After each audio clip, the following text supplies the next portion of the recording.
You have seen the photograph.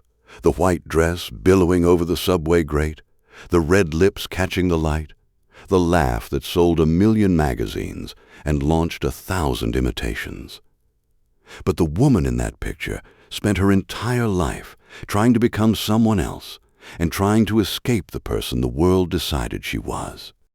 Her name was Marilyn Monroe, and what she built in the shadows of that spotlight is a story almost nobody tells. By the time this ends, you will carry 3 lessons from her life that have nothing to do with glamour and everything to do with surviving a world that wants to consume you. Let's begin where she began. Baby Marilyn arrived as Norma Jeane Mortenson on June 1st, 1926, at Los Angeles County Hospital. She was not born into the glitter she would later wear. She was born into chaos. Her mother, Gladys Baker, struggled with mental illness that would soon spiral beyond her control. Within 2 weeks, the baby left the hospital, not with a mother ready to raise her, but into a life of uncertainty.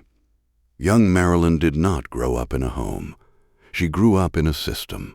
Foster homes, the Los Angeles Orphans' Home, the houses of family friends. By the time she was 9, she had lived in more places than most people live in a lifetime. She learned early that love was temporary, that bodies could be borrowed, that the only thing you could truly own was your own mind. And even that, the world would try to take. She was shuttled between 16 different sets of caretakers. Some were kind, others were not. She was sexually abused in more than one home, a secret she carried in her body for decades. At the Los Angeles Orphans' Home, she stood in lines for breakfast and learned to sleep in dormitories where every girl was hungry for a mother who never came. She visited Gladys in the hospital, watching her mother retreat further into an illness that had no cure. For a brief time, she lived with her mother's friend Grace McKee, who told her she would be a movie star someday. Then Grace married and left. The promise evaporated. She later said she felt like a piece of furniture that kept getting moved from room to room.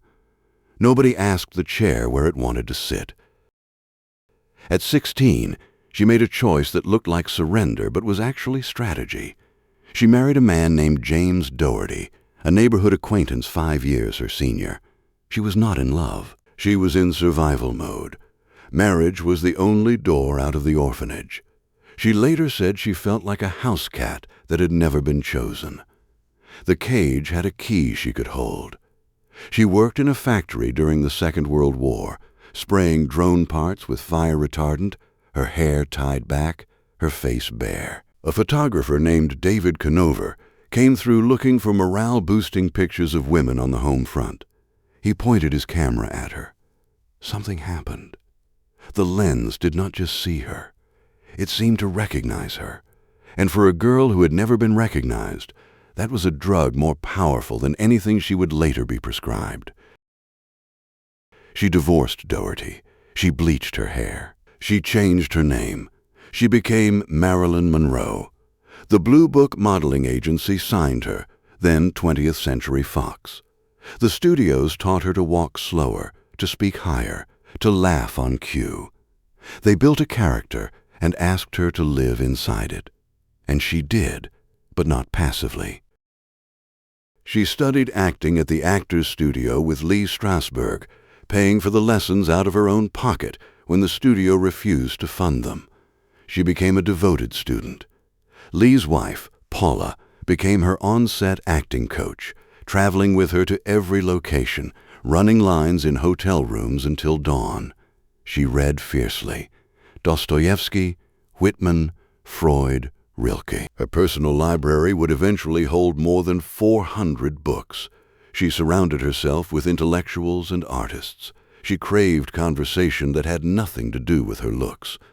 The world wanted a dumb blonde. She became a student of human nature instead. Then came the fame that swallowed her whole. Bit parts in The Asphalt Jungle and All About Eve caught the attention of critics who noticed she had more than beauty. She had timing. She had presence. Then came Gentlemen Prefer Blondes, How to Marry a Millionaire, The 7-Year Itch, Some Like It Hot, and the subway grate moment that became the most famous image of the 20th century. But here is what the magazines did not print. While the studio marketed her as a sex symbol, she was quietly fighting a war for ownership. In 1955, she did something almost no star of her magnitude had dared to do. She formed her own production company, Marilyn Monroe Productions. She walked away from her studio contract and spent a year in professional exile, earning nothing, just to prove she could control her own work. She won. She got a new contract with 20th Century Fox that paid her $100,000 per film and gave her creative approval over her directors and projects. The blonde, who was supposed to be a puppet, had cut her own strings. She said she did not want to make money. She wanted to be wonderful, but she also wanted to be free. She used her power in ways that never made the front page. When she learned that the Mocambo nightclub in Hollywood refused to book Ella Fitzgerald because she was black, Marilyn called the owner personally. She promised to sit in the front row every night Fitzgerald performed. The owner relented. Fitzgerald later said that Marilyn's presence desegregated that room and launched her career into the stratosphere. This was not the helpless bombshell the tabloids sold. This was a woman who understood leverage and used it to lift someone else. But the world does not like it when the product develops a will. The press turned. They called her difficult, unreliable. They wrote about her showing up late to set, missing lines, needing dozens of takes. What they did not write was that she was battling crippling anxiety, insomnia, and the long shadow of childhood trauma that no amount of fame could outrun. She married Joe DiMaggio, America's sports hero, and the marriage cracked under the weight of his jealousy and her ambition. He wanted a wife. She wanted a career. He wanted her to quit acting. She wanted him to understand that the orphanage girl did not give up keys to cages easily. The final blow came during the filming of The 7-Year Itch, when he watched her shoot the grate scene in front of hundreds of men and stormed off in a rage. They divorced after 9 months. She married Arthur Miller, the intellectual playwright, and found that even a man who wrote about the human soul could not see past the image he had married.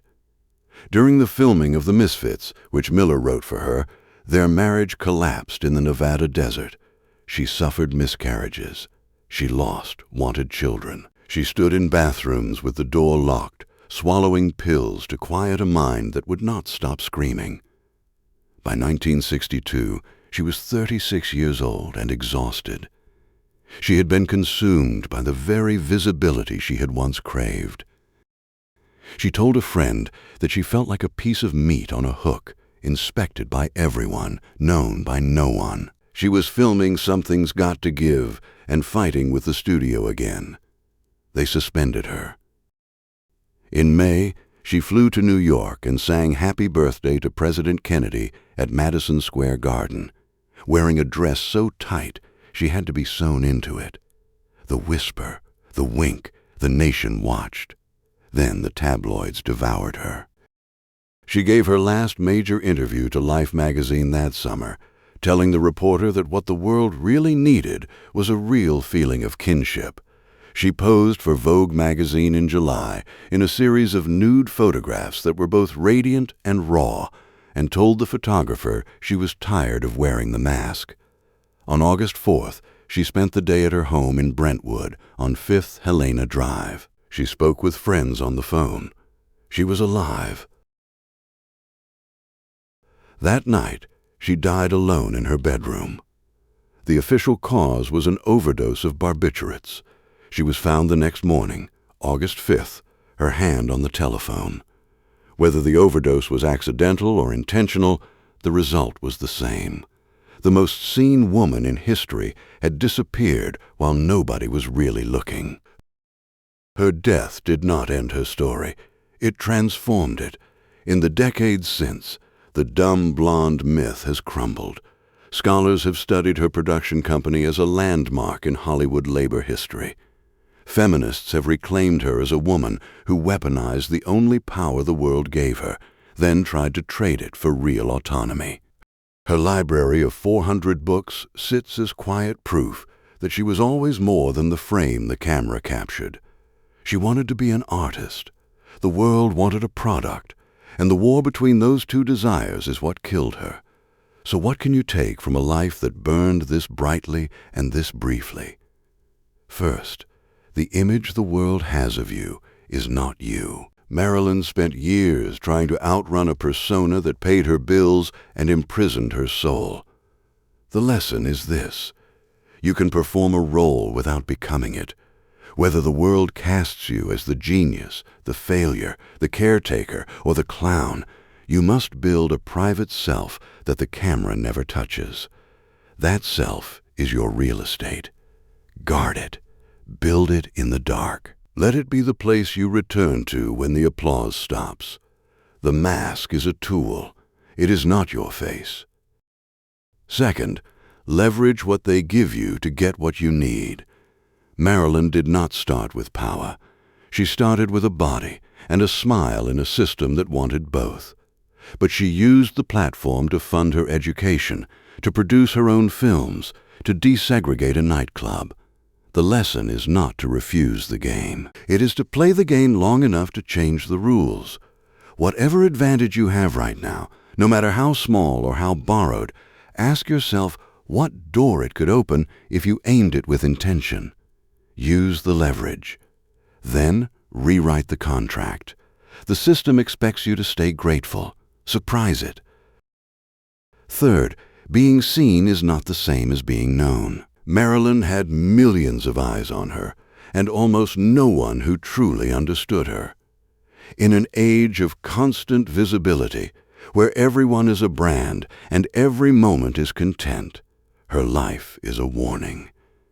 If you let the world's gaze replace real connection, you will end up famous and alone. The goal is not to be watched. The goal is to be witnessed by someone who stays when the lights go out. A career is wonderful, but you cannot curl up with it on a cold night.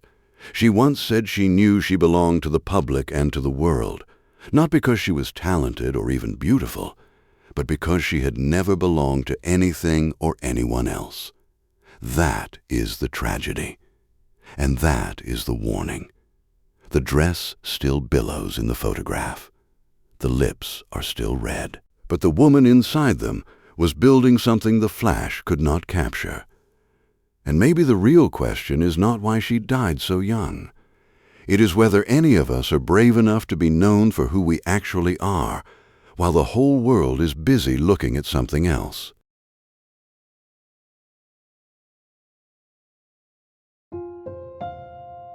Thanks for watching. We hope you learned something worthwhile. We'd love to hear your suggestions and recommendations in the comments. Liking the video and subscribing helps us grow the channel, so please consider it if you don't mind. Stay curious, invest in yourself, and lift up your loved ones.